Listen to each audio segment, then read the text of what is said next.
The chairman of the Association of Police and Crime Commissioners, Nick Alston, joins us now. Good evening to you, Nick Alston. What do you make of Shaun Wright's continued refusal to resign?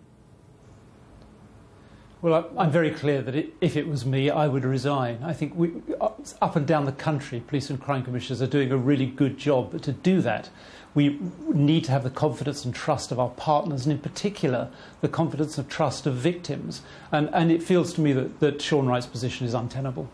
Is he then bringing you all into disrepute? I think there is a real risk of that. I think he is. I know many of my colleagues feel that, and there's been so much commentary in the papers suggesting that. We want to get on with the job. You know, there is great work. You know, here in Essex, Essex Police with partners, are doing really good work against child sexual exploitation, and that's being mirrored up and down the country. And you know, it's become a distraction rather than focusing on victims and what really matters. We're talking about Shaun Wright, and that is not a good position to be in.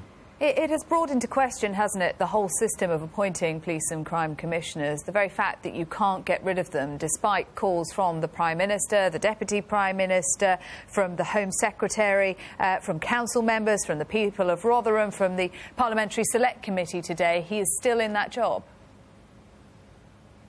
I think what is brought into question is this legislation. You know, it's less than 2 years old, and we're finding gaps in it. You'll recall the elections left a lot to be desired. We faced the very difficult and tragic circumstance when Bob Jones died earlier this year, and at that point we realised we needed to make recommendations about how to improve the legislation to do with the elections, to do with deputies, what happens when somebody is incapacitated or dies while they are police and crime commissioner, and now here we have another example.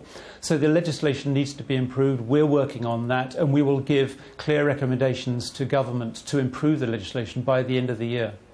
Regardless of the legislation and the rule book, shouldn't Shaun Wright's conscience tell him that he has to resign? Well, as I said, if it was me, I would go, and I find his position very hard to understand. How long do you think he can continue for, given that he has lost the confidence of pretty much everyone around him? Well, as we've identified, there is no way of him being forced out, and it feels to me that's a gap. His police and crime panel, they are the people who hold us to account. Here in Essex, I have a good, strong police and crime panel. They do hold me to account, but even I recognise they could have slightly sharper teeth. I would expect the chairman of that police and crime panel, he's the one, and that is the panel that should be making, you know, the most forceful presence, you know, the most forceful representations to Shaun Wright to go. I don't know how long it will take, but what is sad here is that it will be getting in the way of South Yorkshire Police doing the job that they need to do, and for the victims getting the service that they need. We also heard today from the police chief who ran the local force at the time of the abuse scandal, who said he had no idea that it was going on. Is that acceptable? It's completely unacceptable. You know, and I would personally be ashamed if I found that was the situation here in Essex. And I think I would speak for all of my colleagues if they found that going on in their areas. Our job here is to hold our chief constables to account, not to be involved in operations, but to have sufficient understanding and briefing on that work, to set clear priorities for our police, to be briefed on that. We're here to hold chief constables to account. I think many of us, I think probably all of us, are doing a pretty good job in that. And I find it frankly incomprehensible, some of the things I've heard about what was going on in South Yorkshire until relatively recently. But of course, from the outside, it's very hard, which is why we must have confidence in those doing the job of accountability. OK, Nick Alston, thanks very much for your thoughts this evening.